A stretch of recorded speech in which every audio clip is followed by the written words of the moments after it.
we know there are parents that love to share their kids on social media. Like they'll post photos, videos, stuff in stories, share their milestones, share their updates. And then there are these other parents that have made the decision to not post their kids at all whatsoever. And recently, I became one of those parents that decided to no longer post my children in my socials. And we're going to talk about just that. Hi, I am your host, Noed, and this is Let's Talk. Stay tuned.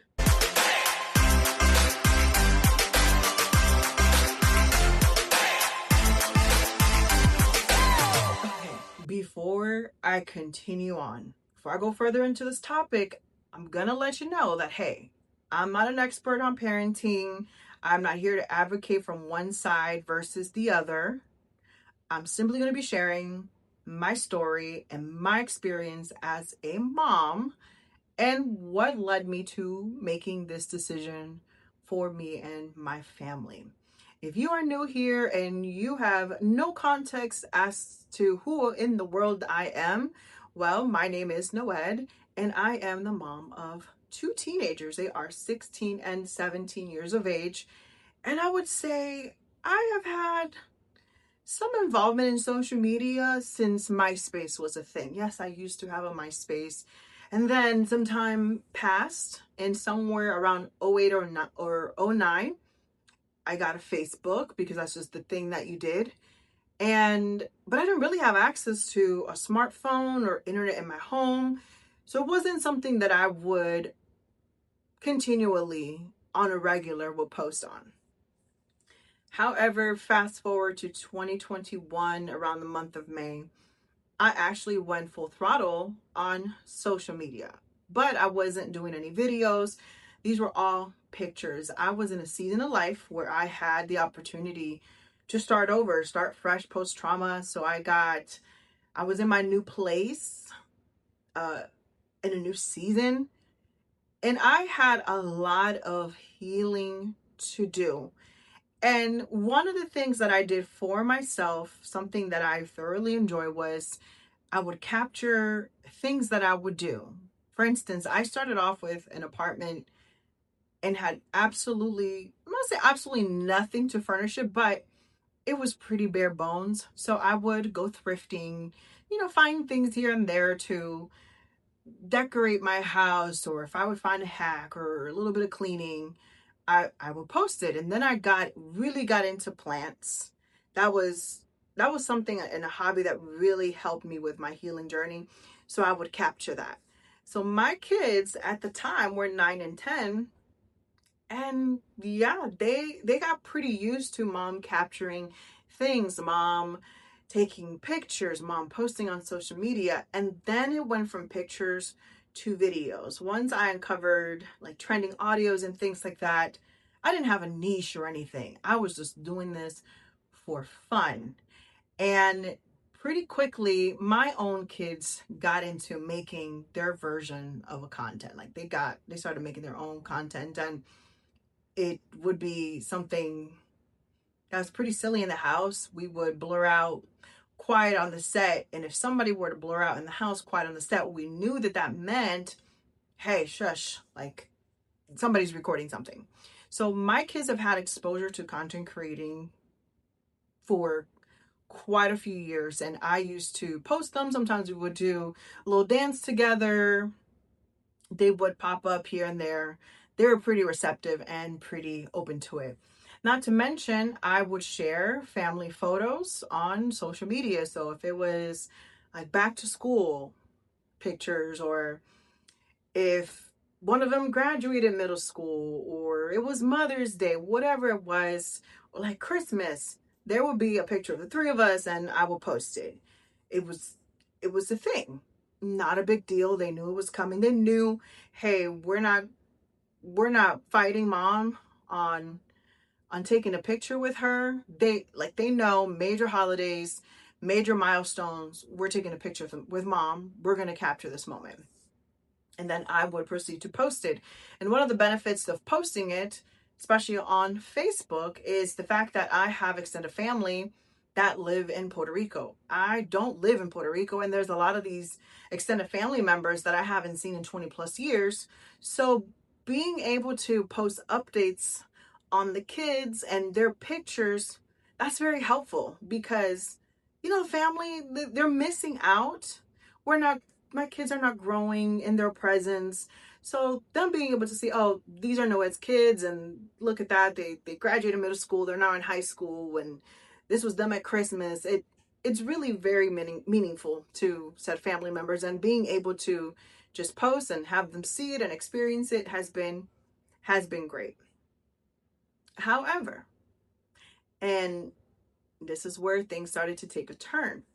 I noticed that in the last year and a half-ish, that my kids have become a little bit more reluctant to be posted on my social medias. Like, we'll take a picture and they'll be like, are you posting that?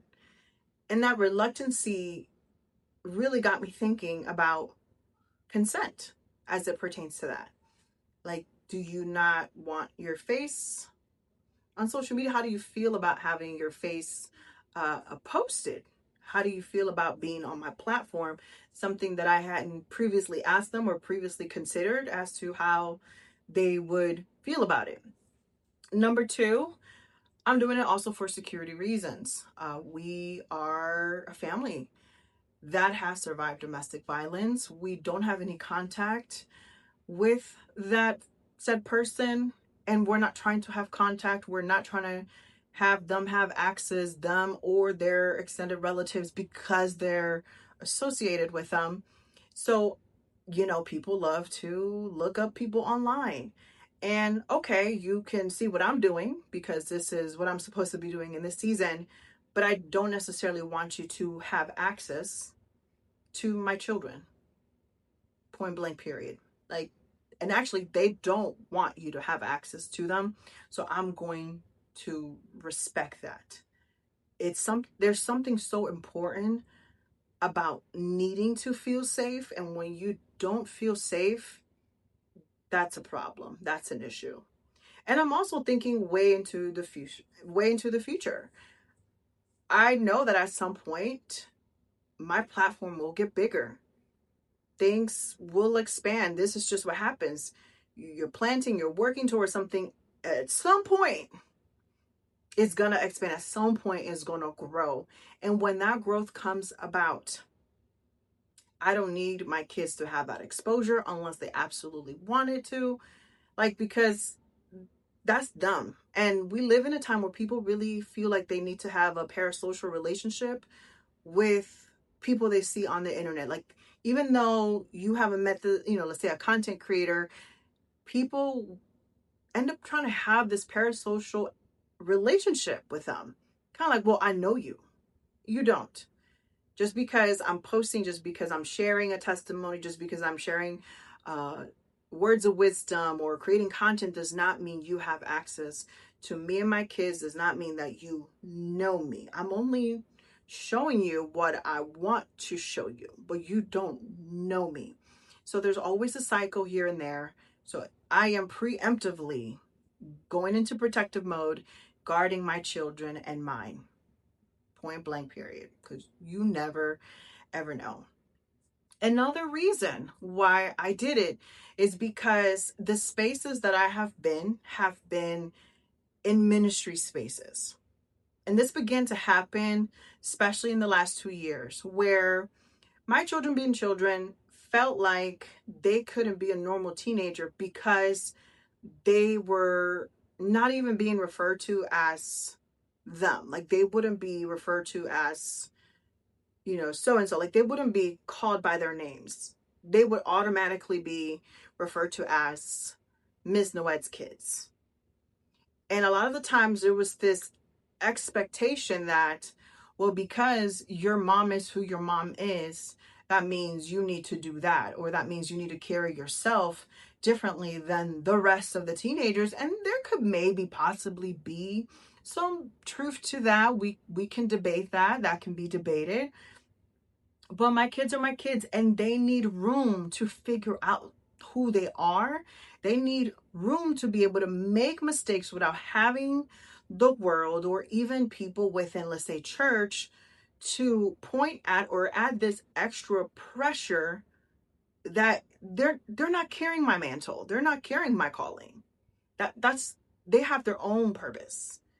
So, and it happens a lot with, let's say, pastors' kids or kids of people in ministry. I don't need my kids to have that added pressure.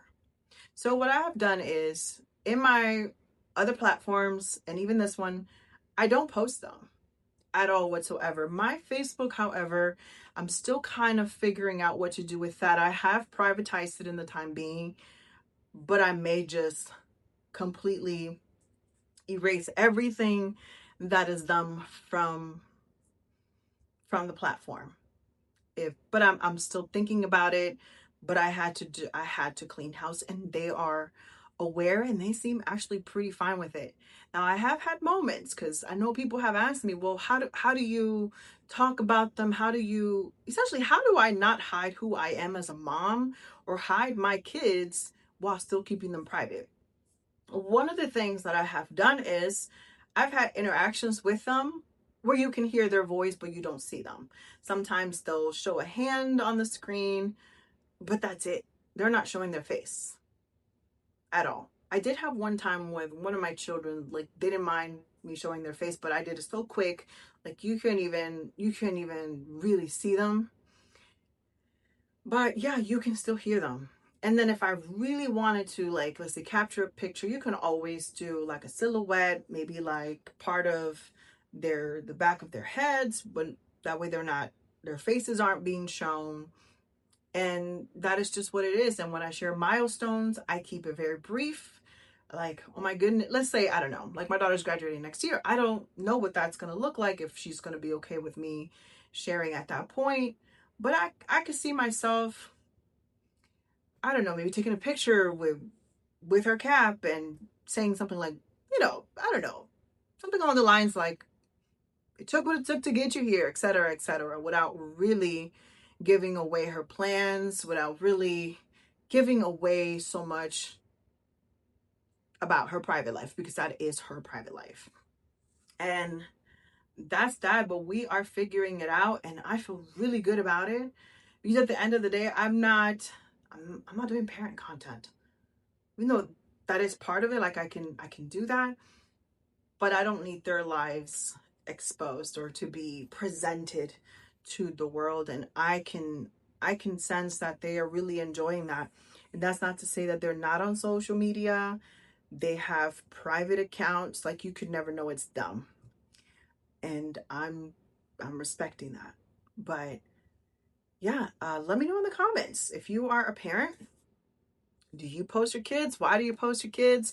Have you thought about not posting them anymore? Why? What are the steps that you're taking? I'm curious to see. Maybe I missed a technique, a tactic, something that can maybe help other parents. And if you're not a parent, hey, as a non-parent, like, what do you think? Like, did your parents posted you on social media? And one of the things I am curious about, because I'm navigating through this, is getting grandparents to understand that.